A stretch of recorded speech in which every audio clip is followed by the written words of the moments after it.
Now that we've looked at our methods of multiplying integers, let's look at the properties. And most of these properties are the same ones that we've been seeing. So the commutative just means you can change the order and the problem's still the same. So we'll keep with our 3 times negative 3 is the same thing as negative 3 times 3. I can change the order, doesn't matter. Associative is changing my grouping. So I might have the number 2 times, I'll put my grouping symbols, negative 4 times negative 3. I can change my grouping symbols, and this time I can put my parentheses around the first ones, 2 times negative 4, and then I'll put that times negative 3. Same problem, 2, negative 4, negative 3, just changed where the grouping symbols were. That's my associative. Identity is keeping the number the same. So for multiplication, that's multiplying by 1. So negative 3 times 1 is equal to negative 3. So doesn't matter what, if we're dealing with natural numbers, whole numbers, integers, when we get to fractions, it doesn't matter. The multiplicative identity is always 1.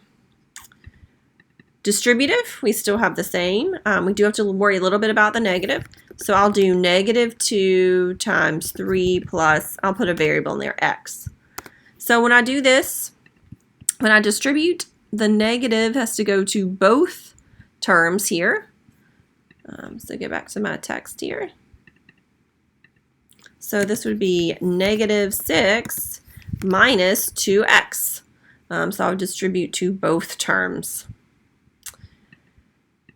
Closure. The integers are closed for multiplication. So if I take any two integers and I multiply them, I get an integer. That's what it means to be closed. Whatever set you start with, if you, in our case, multiply them, am I still in that set? So any two integers multiplied give me an integer. For 0 multiplication, still the same. 0 is pretty strong with multiplication. 0 times negative 3 is 0. In fact, 0 times negative anything is 0. So it doesn't matter what that is. We can put any variable we want right there. Now here are the rules. These are what you've been wanting and why you're saying, but I have to do all these patterns models and repeat addition. I know that one negative makes it negative, and if there are two negatives, there's a positive. And so this is what we've been talking about. So these are our other ones. They don't have names, but they're your negative rules. So if I have a negative on the outside, that means the stuff on the inside is negative. If I have two negatives, so this is the one that everybody just wants to jump to, negative a times negative b is going to give me a positive ab. These two negatives turn into a positive. And I can also see it even if I don't have another variable.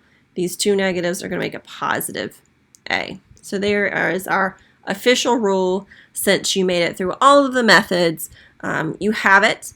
But I am going to ask you to explain these methods and how you would show these rules to students, because as a future teacher, you know, that's what you're going to be doing, is teaching these really important math rules.